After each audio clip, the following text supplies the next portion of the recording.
Muy bien, vamos a continuar nosotros con nuestro estudio de Mateo. Tenemos todo un reto, hoy tenemos que ver todo Mateo 23. Es un poquito largo, que el Señor nos ayude en la revisión del texto de esta mañana. Bien, una vez que usted tenga su Biblia en la mano, ya puede bajarla y vamos a orar para que el Señor tenga a bien iluminar nuestro entendimiento hoy. Vamos orando. Nos acercamos delante de ti, Señor, sabiendo que este tiempo es especial. Es un tiempo, Señor, que no lo separamos por mera rutina, sino más bien porque anhelamos como iglesia juntos honrarte a ti. Gracias, Señor, por este día especial junto a ti. Tu presencia en nosotros hace que cada día sea especial. Hoy queremos, Señor, pedirte que nos guíes por tu palabra y nos permita, Señor, escuchar tu voz una vez más a nuestro corazón. Gracias por este tiempo, Señor, en el nombre de Jesús.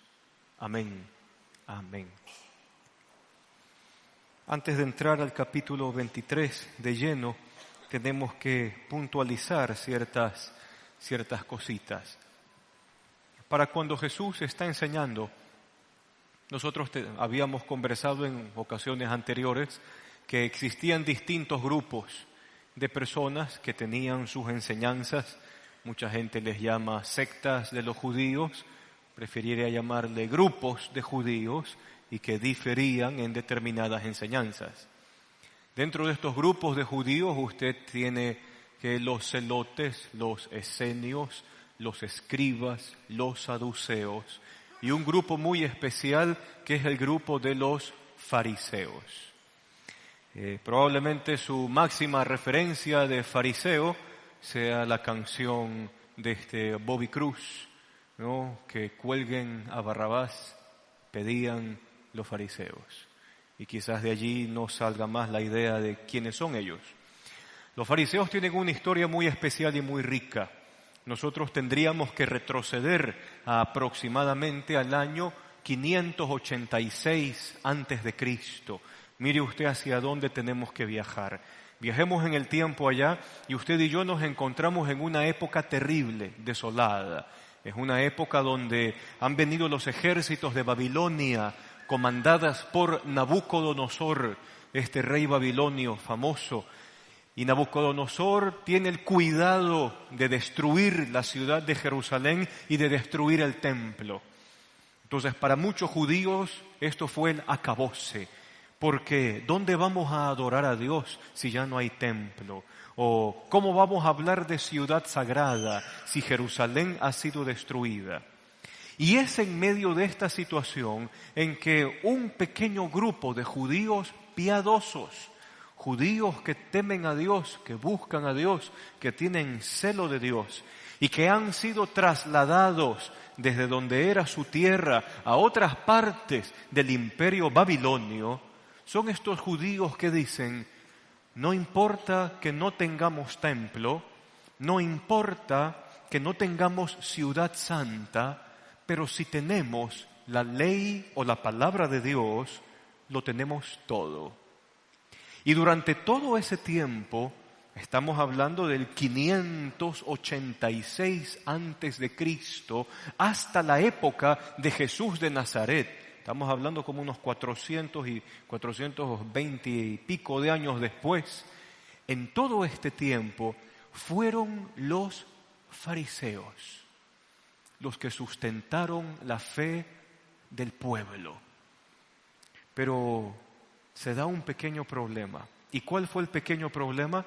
Que muchos de ellos comenzaron a poner mandamientos y costumbres y tradiciones por encima de la palabra de Dios. Y desgraciadamente, eso es lo que acontece en algún punto de cualquier movimiento de renovación religiosa o cualquier movimiento social. Llega un punto en que determinada estructura de pensamiento se comienza a elaborar y se comienza a hacer tan complicada que a veces con estas nuevas órdenes o nuevas regulaciones se termina haciendo más mal que bien. Y eso le pasó a los fariseos.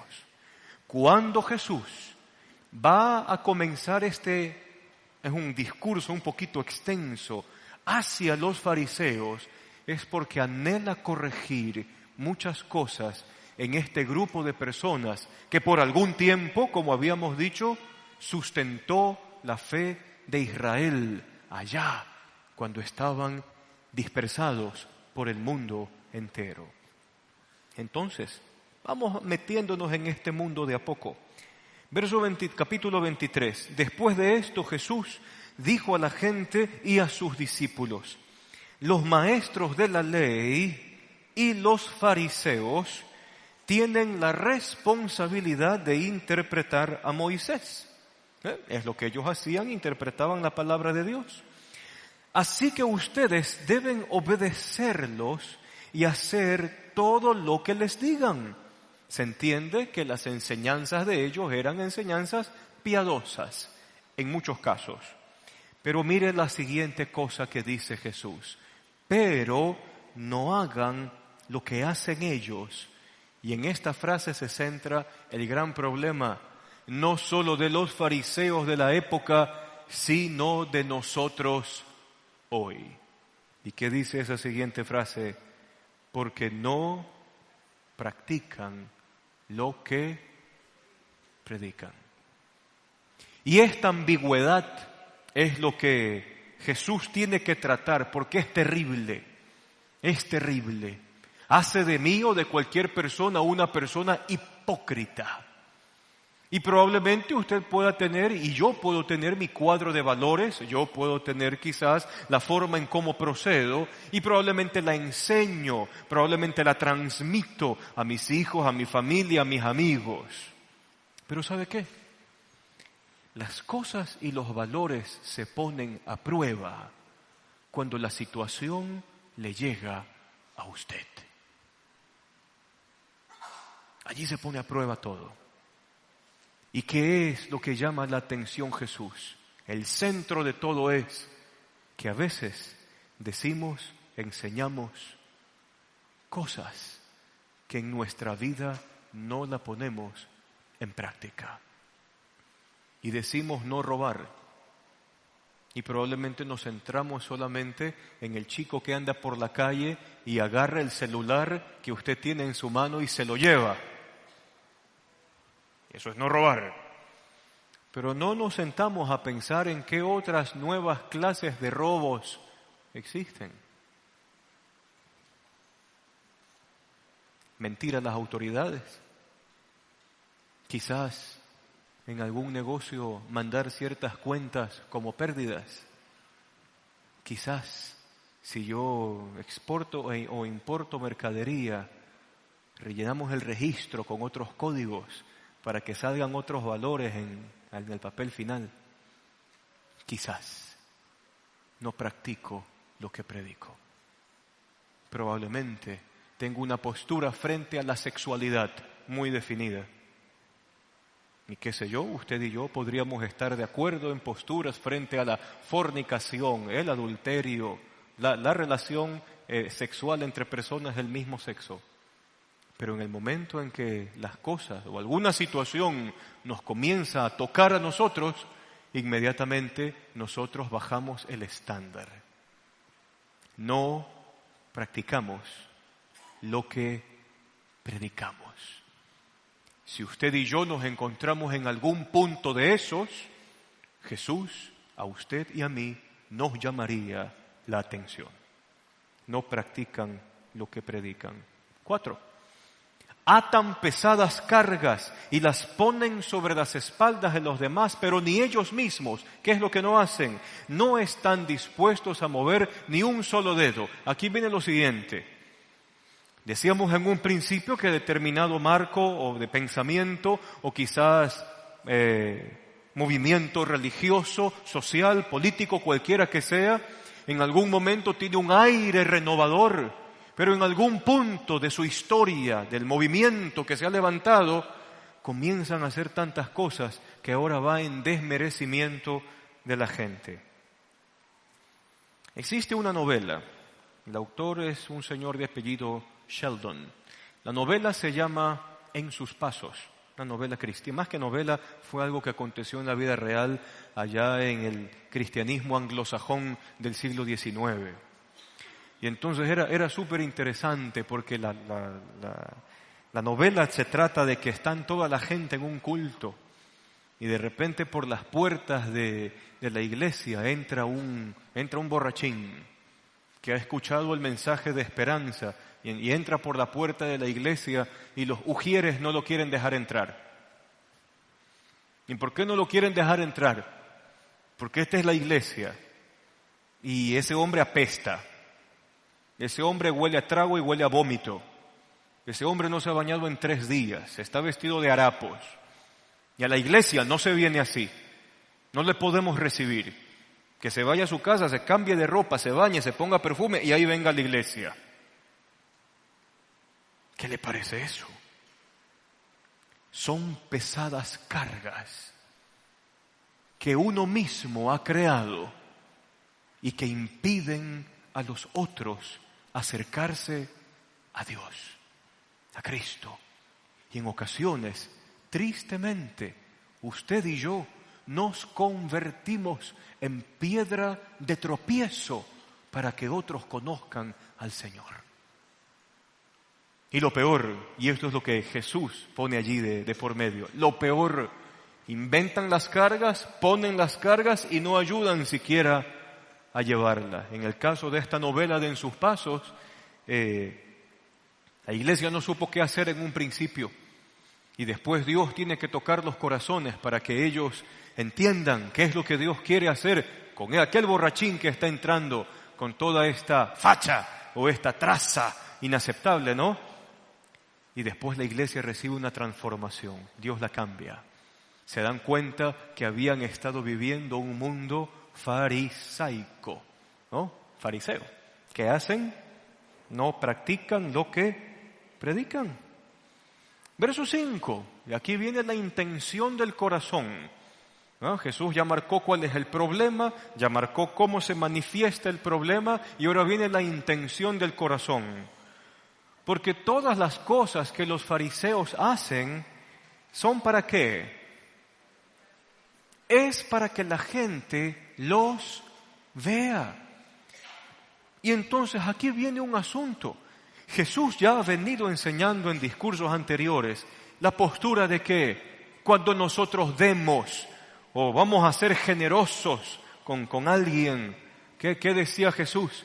No hagas como estos que tocan trompeta y anuncian que están dando para que todo el mundo los vea, ¿no? Entonces por ahí hacemos algo y probablemente algo que le hace bien al prójimo, cualquier cosa, no sé, suplirle alguna necesidad, comprarle la canasta de comida para el mes, yo no sé, quizás perdonarle una deuda a alguien.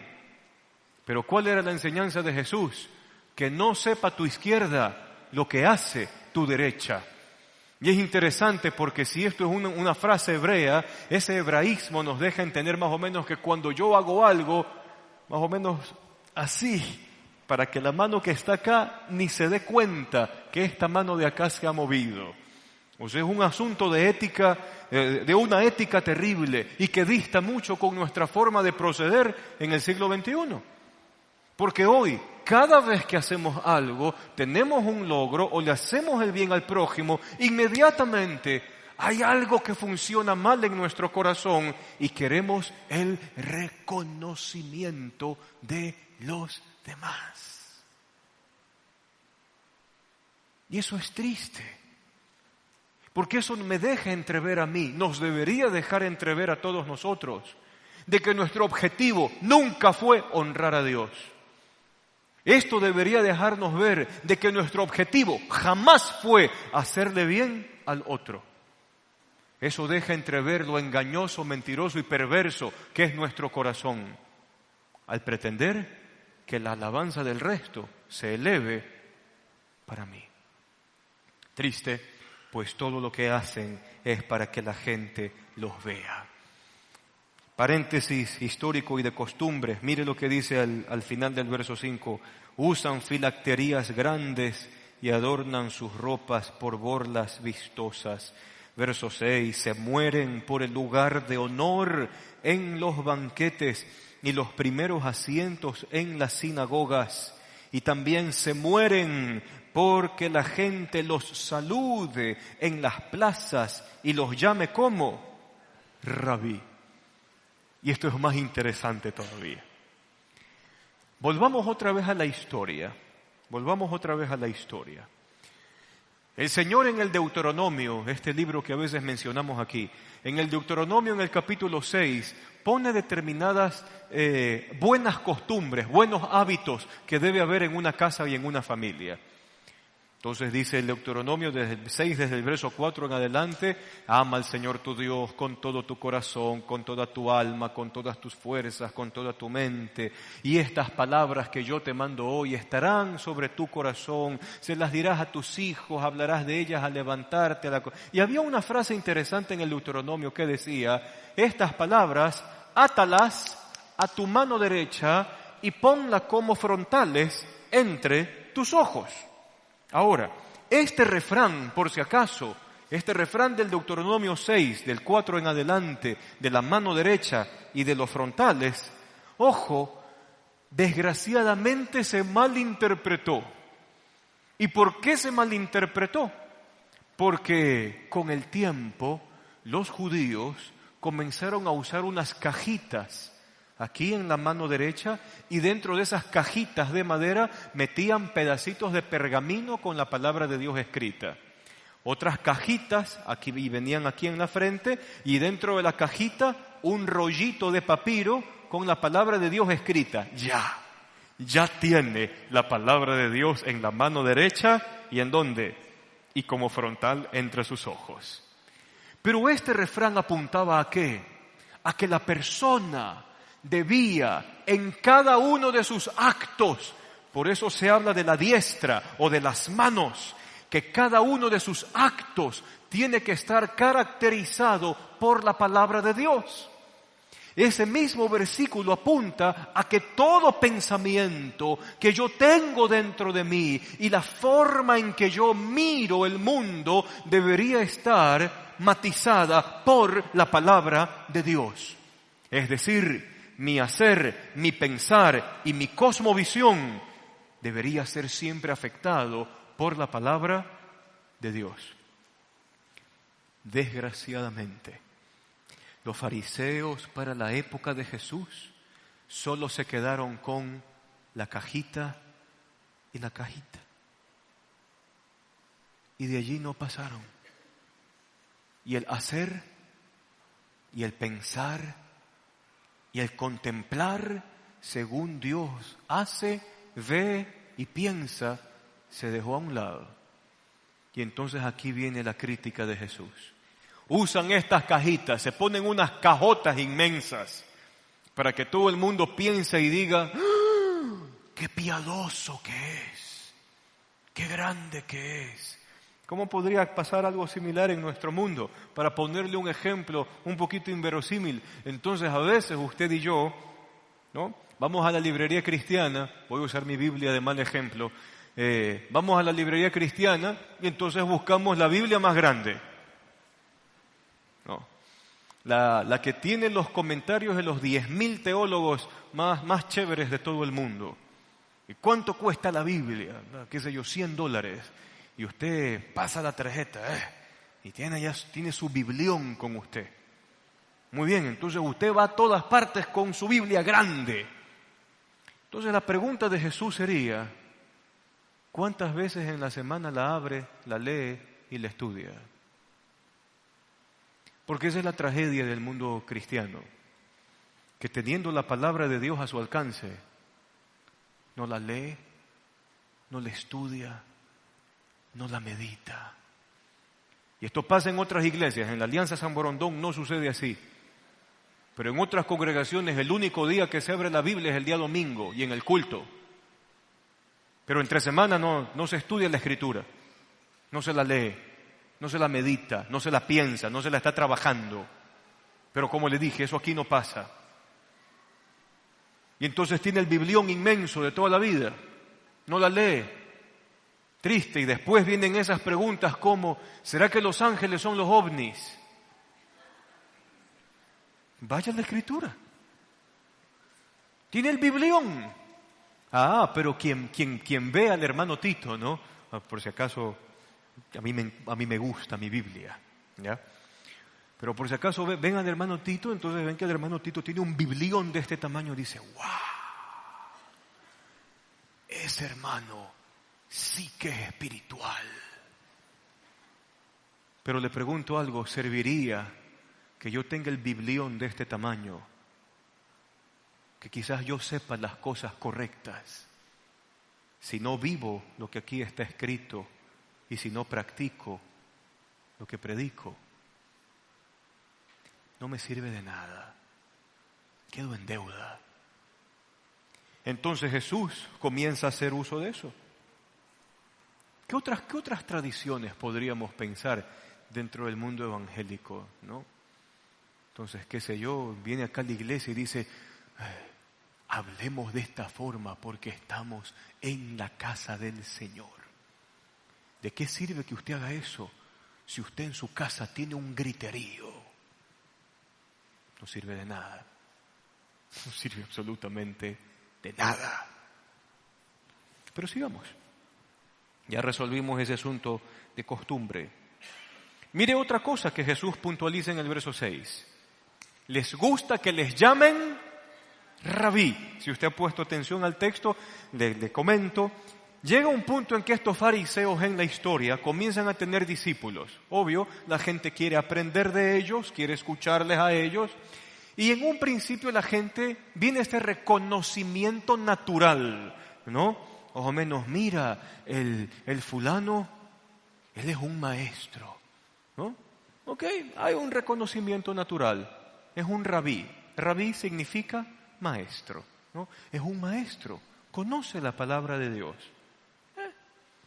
Pero pasa el tiempo y de repente ya estos rabíes, cada vez que un discípulo se acerca y les dice, fulano, tengo una pregunta.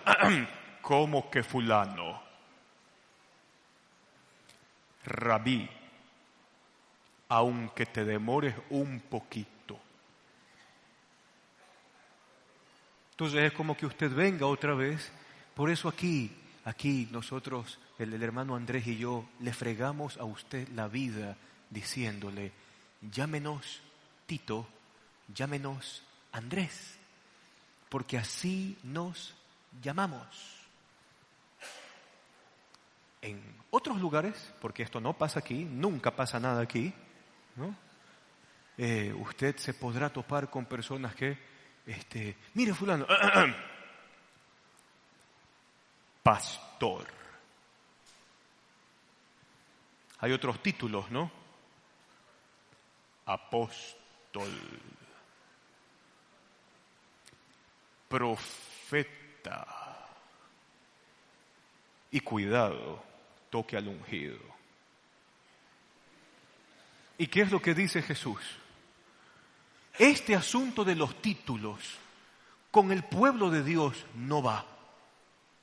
No va. Y en el mundo secular usted se puede encontrar con lo mismo, ¿no? Hola Carlitos, ¿cómo estás? Ingeniero. Y por dentro, ¿no? 5 años me costó sacar el título para que este mal caído de la hamaca me venga a llamar por mi nombre. Doctor. ¿No? ¿Qué pasa con los títulos? Lo mismo. Cristo no está de acuerdo con que haya este tipo de, estratificación que había hecho este grupo religioso, donde más o menos son los intocables y no se puede acercar a ellos. ¿Y qué les dice a los discípulos? No hagan lo mismo. Ustedes no buscan el título, no permitan que les llamen rabino o maestro o el título. Verso 8, no permitan que ustedes se les llame rabí porque tienen a un solo rabí. ¿Y cuál es? ¿Y quién es este rabí? Jesús. ¿Y qué dice de todos nosotros? Y todos ustedes, todos tenemos un título. ¿Cuál es? Somos hermanos. Así que, ¿qué es este servidor para usted? Soy su hermano. ¿Qué es Andrés para usted? Su hermano. Pastor David Mutre, que es presidente de la Alianza Nacional, ¿qué es para usted? Es su hermano. Los hermanos diáconos de esta o de otra iglesia, ¿qué son para usted? Son hermanos. Hay una igualdad, una sana y santa igualdad entre nosotros. Y fíjese cómo sigue el discurso, esto se pone bueno. No llamen a nadie padre en la tierra. Y volvemos a los rabinos. Llega un punto también en que los rabinos ya no están de acuerdo con que les llamen rabí. Porque ahora venían conceptos como: yo te he engendrado en el camino del conocimiento. Como yo te he engendrado, yo soy tu padre espiritual. Y entonces, ¿qué hacían los rabinos? Le obligaban a los discípulos que los llamen ¿cómo? Padre. Abba. Esa palabrita muy complicada que solo Jesús la usa para Dios. Terrible. A ninguno llames padre en la tierra. Y es también interesante ver cómo en el devenir de la historia y dentro de la cristiandad inclusive se sigue peleando por el título de padre para un hombre de carne y hueso, pecador, necesitado de Dios, igual que yo. A ninguno llaméis Padre, porque uno solo es quien es vuestro Padre, es Dios que está en el cielo. Sigamos. No permitan que los llamen maestro porque tienen un solo maestro, el Cristo. El más importante entre ustedes será siervo de los demás. El que a sí mismo se enaltece. Y este es un juego interesante dentro de los refranes de Jesús. Porque cuando usted encuentra estas voces en voz pasiva, recordando un poquito de gramática, aquel que se enaltece. ¿Quién se enaltece? Yo mismo. Aquel que se enaltece será humillado. Y la pregunta es, ¿humillado por quién? Y el sujeto es Tácito. Humillado por Dios. Así que ese es el simple y sencillo resultado de la autopropaganda, de la arrogancia y del orgullo personal. Si yo me enaltezco a mí mismo, ¿quién se va a encargar de humillarme a mí? Si está haciendo mucho frío, pueden llevar a la hermana afuera. Es verdad, este aire frío seca la garganta. ¿Qué es lo que acontece? Dios se encarga de humillarme. Y el concepto es fuerte. ¿Sabe por qué? Porque cuando Dios interviene para quebrar mi arrogancia, para quebrar lo que yo me creo, solo tengo una palabra: ay. Y eso es en lo que más tarde se va a convertir el discurso de Jesús. El discurso de Jesús va a estar lleno de esta palabrita: ay, ay, ay. ¿Y por qué ay? Mateo se ha encargado a nosotros de presentarnos a un Jesús en distintas facetas. Nos ha presentado a Jesús como el Rey que el pueblo de Israel espera. Mateo se ha encargado de presentarnos a Jesús como el Hijo del Hombre, aquel que tiene el poder para hacer las cosas y juzgar al final de los tiempos. Y ahora Mateo nos va a presentar a Jesús como la máxima expresión del profeta de Dios, de alguien quien habla de parte de Dios mismo. ¿Y por qué? Porque en los profetas del Antiguo Testamento eran los profetas cuyo mensaje estaba matizado por esa palabrita tan pequeña: ay. Y sería de ponernos a pensar, para que Dios mismo, porque es Jesús el que habla, diga ay, ¿será porque duele o no? Por supuesto que sí, es porque duele. Y vamos entonces metiéndonos a ese punto. Verso 13. Ay de ustedes, maestros de la ley y fariseos hipócritas, les cierran a los demás el reino de los cielos, y ni entran ustedes ni dejan entrar a los que intentan hacerlo. Ay de ustedes, maestros de la ley y fariseos hipócritas, recorren tierra y mar para ganar un solo adepto, y cuando lo han logrado, lo hacen 2 veces más merecedor del infierno que ustedes. Ay de ustedes, guías ciegos, que dicen, si alguien jura por el templo no significa nada, pero si jura por el oro del templo, queda obligado por su juramento. Ciegos insensatos, ¿qué es más importante, el oro o el templo que hace sagrado al oro? Y vamos haciendo allí otra pequeña pausa. ¿Qué es lo que acontece? Bien, algo interesante aconteció con los fariseos. Y es solamente parafrasear lo que está allí, aparte de lo histórico. ¿Qué es lo que acontece? Muy bien, los judíos habían sido llevados a otras partes del imperio babilonio. ¿Usted se acuerda? Conversamos de eso al inicio. Entonces, probablemente la gente de otras naciones decían, la fe de los judíos, buenísima. Sigamos la fe de los judíos. Entonces, ¿qué hacían?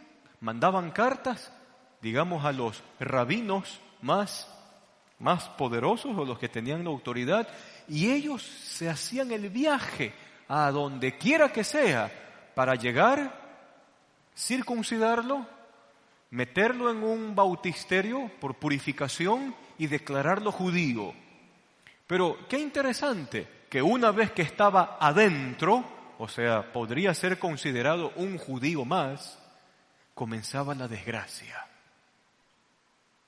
Y esto es lo que reclama Jesús. Recorren el mundo para ser un convertido, pero una vez que lo tienen adentro, lo hacen más merecedor del infierno. Y entonces, aquí viene un punto que nos debería golpear a nosotros también. Cuando compartimos el Evangelio del Señor con alguien, ¿no? Movemos cielo y tierra para compartir el Evangelio. Y estamos con esa persona hasta que la persona viene a los pies de Cristo. Pero una vez que viene a los pies de Cristo, ya no le hablo más de Jesús, ya no le hablo más de la gracia de Dios, de la verdad de Dios, sino que ahora le voy a hablar de lo que yo creo que Él tiene que hacer para seguir la vida eterna. Y esta persona, ¿qué es lo que hace? Se comienza a llenar de mis mandamientos, de mis percepciones, de lo que yo asumo que es o que debió ser, o en los peores casos, bueno, a mí me enseñaron así, y como me enseñaron a mí así, entonces tú también. Similar a lo que pasaba con estos judíos a los cuales Jesús se refiere. Mueven todo para ganar un alma, pero una vez que la tienen ya con ustedes, comenzó la desgracia. Lo hacen 2 veces más merecedor del infierno, pues la confianza no está puesta en el Señor, sino en cualquier otra cosa. Sigamos. Verso 16 nos mete en un punto de los juramentos. ¿Y qué es esto? Ay, ay, ay. Y esto probablemente nos golpea a nosotros también. Nosotros en nuestro mundo utilizamos la palabra tecnicismos, ¿no? Entonces probablemente usted va con un amigo a tratar un asunto, ¿no? Un problema que usted tiene que arreglar por allí, y entonces usted maneja el tema con pum, pum, pum, pum, pum, pinzas, ¿eh? Y ya está. Entonces usted sale de esa reunión con su amigo, quizás con su esposo, o a veces un hijo o una hija suele acompañar a esto, ¿no? Y entonces otra persona que conoce el caso también le dice, óigame, papá, mamá, o si no, oye, pana, pero tú dijiste esto, pero si la verdad era de esta forma, no hemos mentido. Lo único que hicimos fue utilizar un pequeño tecnicismo para que las cosas se entiendan de otra forma. Los fariseos hacían lo mismo. Entonces ellos decían, muy bien, vamos a hacer un trato. A ver, hagamos un negocio, muy bien. ¿Por qué te comprometes? Entonces venía uno y decía, yo me comprometo por el oro del templo, que voy a cumplir con mi palabra. Interesante, ¿no? Venía el otro, ¿y tú por qué te comprometes a hacer este negocio? Yo me comprometo por las columnas del templo, en que voy a cumplir mi palabra. Muy bien, llega el tiempo acordado y ninguno de los dos cumple el convenio. Se han mentido mutuamente. Entonces, ¿qué decían los judíos en esta época? Sencillo. Oh, pero yo no estaba tan obligado a mantener mi palabra. ¿Y por qué? Porque yo juré por el oro del templo, pero no juré por el altar del templo. Ese juramento es mucho más serio. Es un tecnicismo. El otro no cumple con su parte. ¿Y por qué no cumpliste con tu parte? Ah, mira, es que si tú querías que esto llegue hasta esta instancia, yo tenía que haber jurado por las cortinas que dividen el lugar santo del templo, porque eso es más santo. Y qué interesante que dentro de la enseñanza de Jesús nos dice algo. Sea vuestro hablar sí, sí, no, no. Porque lo que viene más allá de esto, o sea, cuando aplicamos nuestros tecnicismos, de mal procede. Procede de la fuente misma de maldad. Así que Cristo rescata el valor de la palabra que estos amigos, escribas y fariseos, lo habían perdido. ¿Cómo está usted con su palabra? ¿Vale? Pregúntele al Señor si su hablar es sí, sí, no, no, o si a veces nos agarramos de tecnicismos para no hacerle frente a lo que de nuestra boca ha salido. Sigamos. 18, también dicen ustedes, alguien jura por el altar no significa nada, pero si jura por la ofrenda que está sobre él, queda obligado por su juramento. Ciegos, ¿quién es más importante, la ofrenda o el altar que hace sagrada la ofrenda? Por tanto, el que jura por el altar, jura no solo por el altar, sino por todo lo que está sobre él. Y el que jura por el templo, jura no solo por el templo, sino por quien habita en él. Cosa que nos debería llamar la atención. Cualquier palabra, convenio, compromiso que usted hace, lo está haciendo delante de ¿quién? Delante de Dios. Cualquier cosa, negocio, promesa a su hijo pequeño, lo que sea, Dios se convierte en el primer testigo de lo que usted se está comprometiendo. Y si usted no toma en cuenta eso en su hablar, recuerde la palabra de Jesús. Todo aquel que se exalta a sí mismo será, ¿por quién? Dios mismo. Dios mismo se encarga de que a veces nos comamos lo que hemos dicho. Sigamos, saltemos al 23. ¡Ay de ustedes, maestros de la ley y fariseos hipócritas! Dan la 10% de sus especias, la menta, el anís, el comino, pero han descuidado los asuntos más importantes de la ley, como la justicia, la misericordia y la fidelidad. Debían haber practicado esto sin descuidar aquello. Guías ciegos, ciernen o cuelan el mosquito, pero se tragan el camello. Y este verso es bien fuerte, ¿no? Porque si a usted le gusta la cocina, se dará cuenta de que el anís, el comino, ¿y cuál era la otra? Y las hojitas de menta, por lo menos el anís y el comino, ¿de qué tamaño son las semillitas? No, son chiquitas, ¿verdad? Chiquititas. Entonces usted se imagina lo fijado que eran los fariseos. Entonces venía un fariseo y le decía, a ver, ¿cuánto ganas? A veces hay líderes religiosos que hacen esas preguntas tontas, ¿no? Eso es cuestión de Dios y usted. Pero hay gente que hace eso. ¿Cuánto ganas? ¿Qué sé yo? $1,500 al mes. Ah, muy bien. Entonces tú tienes que dar entre diezmos, ofrendas, primicias, los primeros frutos, los frutos tardíos, los frutos tempranos, las lluvias primeras, $1,000. Y tú te quedas con 500.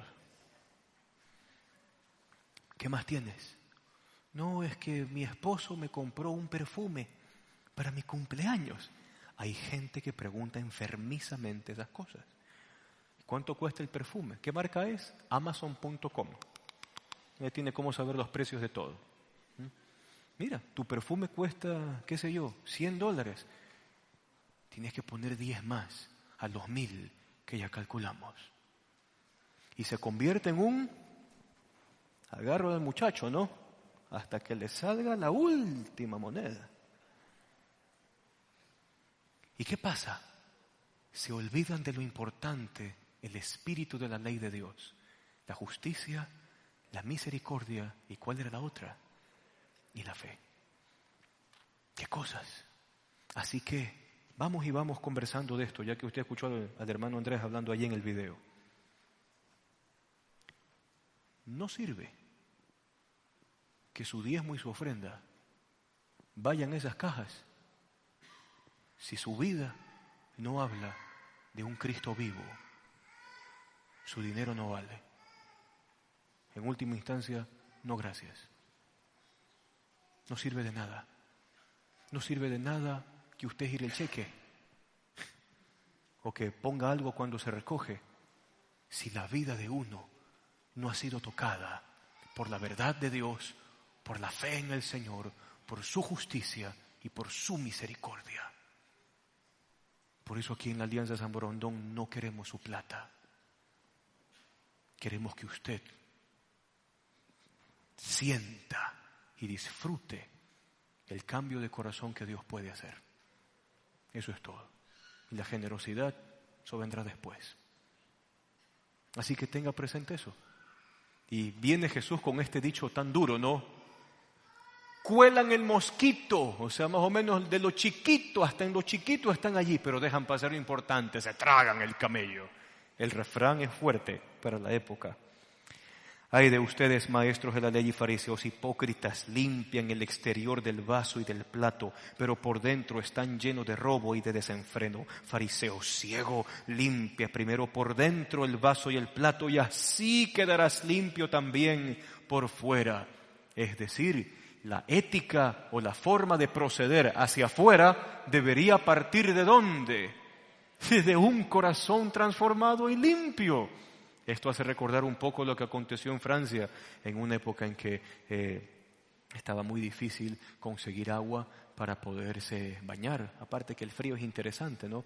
Entonces los franceses, se dará cuenta usted de que son famosos por diseñar o haber diseñado en la historia una gran cantidad de perfumes. ¿Para qué cree que eran? Esa pobre gente no se podía bañar. Y entonces usted sabe que al tercer día todo cuerpo inerte huele mal. ¿No? Todo huele mal, ¿no? Entonces, ¿qué hacía esa gente? No había Axe, que es barato, así que échate perfume. Muy bien, entonces usted le abría la ropa en un día determinado a una señora o a un señor que probablemente tenía un mes sin bañarse, aunque olía rico por fuera, ¿cómo está por dentro eso? O imagínese la ropa interior. En todo caso, Jesús habla lo mismo. No sirve de nada mantener una imagen de pureza, de limpieza, de moralidad hacia afuera si por dentro me estoy pudriendo. ¿Y qué le dice Jesús a los fariseos? Limpie primero tu corazón y después lo de afuera se refleja solo. Limpie primero el corazón. Saltemos, verso 27. Ay de ustedes, maestros de la ley y fariseos hipócritas, son como sepulcros blanqueados. Por fuera lucen hermosos, pero por dentro están llenos de huesos muertos y podredumbre. Así también ustedes por fuera dan la impresión de ser justos, pero por dentro están llenos de hipocresía y maldad. Ay de ustedes, maestros de la ley y fariseos hipócritas, pues construyen sepulcros para los profetas, adornan los monumentos de los justos y dicen, ay, si hubiéramos vivido nosotros en los días de nuestros antepasados, no habríamos sido cómplices de ellos para derramar la sangre de los profetas. Pero así quedan implicados ustedes al declararse descendientes de los que asesinaron a los profetas. Completen de una vez por todas lo que sus antepasados comenzaron. Serpientes, camada de víboras, ¿cómo escaparán ustedes de la condenación del infierno? ¡Ay! O sea que toda esta conducta, toda esta forma de ser, de proceder en el ámbito social y religioso, ¿qué es lo que demanda en última instancia? ¿Cómo escaparán ustedes de la condenación del infierno? Lo que la Biblia llama la muerte segunda o la existencia eterna lejos de Dios. Por eso yo les voy a enviar profetas y sabios maestros. Algunos de ellos ustedes los matarán y crucificarán. A otros azotarán en sus sinagogas, los perseguirán de pueblo en pueblo, y así recaerá sobre ustedes la culpa de toda la sangre justa que ha sido derramada sobre la tierra, desde la sangre del justo Abel hasta la de Zacarías, hijo de Berequías, a quien ustedes asesinaron entre el santuario y el altar de los sacrificios. Les aseguro que todo esto vendrá sobre esta generación. Jerusalén, Jerusalén, que matas a los profetas y apedreas a los que se te envían. ¿Cuántas veces quise reunir a tus hijos como reúne la gallina a sus pollitos debajo de sus alas, pero no quisiste? Pues bien, la casa de ustedes va a quedar abandonada y les advierto que ya no volverán a verme hasta que digan, bendito el que viene en el nombre del Señor. Para cerrar toda esta conversación de hoy día. Siempre decimos, no todo tiempo pasado fue mejor. Pero esta es la época que le tocó vivir a usted y a mí. Y esta es la época donde Dios nos está llamando, si somos discípulos, a ser voz, para poder llamar la atención con piedad, con misericordia, con la verdad. Porque pregunta, ¿Jesús quería que estos fariseos se mueran, se pudran en el infierno por toda la eternidad? No, les llama la atención porque los ama, les llama la atención porque quiere que sus corazones sean transformados. Y de la misma forma me llama la atención a mí y le llama la atención a usted. Y Dios quiere usar su vida también para llamar la atención a aquellos que están afuera. Y mire cuál es la intención de Dios. ¿Cuántas veces quise yo tenerlos a ustedes? Como la gallina que reúne a sus pollitos. Y eso es una frase enternecedora de Dios. Dios quiere tenerme a mí así y a usted también. Pero revise su corazón. Vienen 2 días de feriado. El hermano Andrés y yo nos vamos a la Asamblea Nacional de la Alianza, allá en Ambato. Así que hay que hacer cosas por allá propios de la iglesia. Pero en estos 2 días, si usted tiene libre, utilícelos para orar. Y pedirle al Señor si rasgos de hipocresía hay allí. Si predicar y no hacer está en su vida, que el Señor le redarguya en estos 2 días y que nos ayude a usted y a mí a tener una vida consistente en Dios. Vamos orando. Cierre sus ojos allí donde está. Señor y Padre, gracias por esta mañana y ya tarde. Gracias, Señor, por estar con nosotros. Gracias por sustentarnos, gracias por tu palabra, gracias por llamarnos la atención en amor, con tu verdad, con tu justicia y con tu gracia. Bendícenos, Señor, en estos días que a muchos nos toca estar de feriado, quizás a otros nos toca trabajar, quizás otros vamos a pasar en casa, pero que tu palabra toque y persiga nuestro corazón hasta que aquello que no te agrada quede expuesto a nuestros ojos y pedirte que limpies el interior de nuestro vaso, de nuestro plato y que asimismo lo que pase hacia afuera quede también limpiado por ti. Ayúdanos a vivir la vida consistente, íntegra que tú quieres ver en tus discípulos. Te damos, Señor, gracias por todo en el nombre de Jesús. Amén. Amén. Que el Señor le bendiga, hermanos. Nos vemos la próxima semana.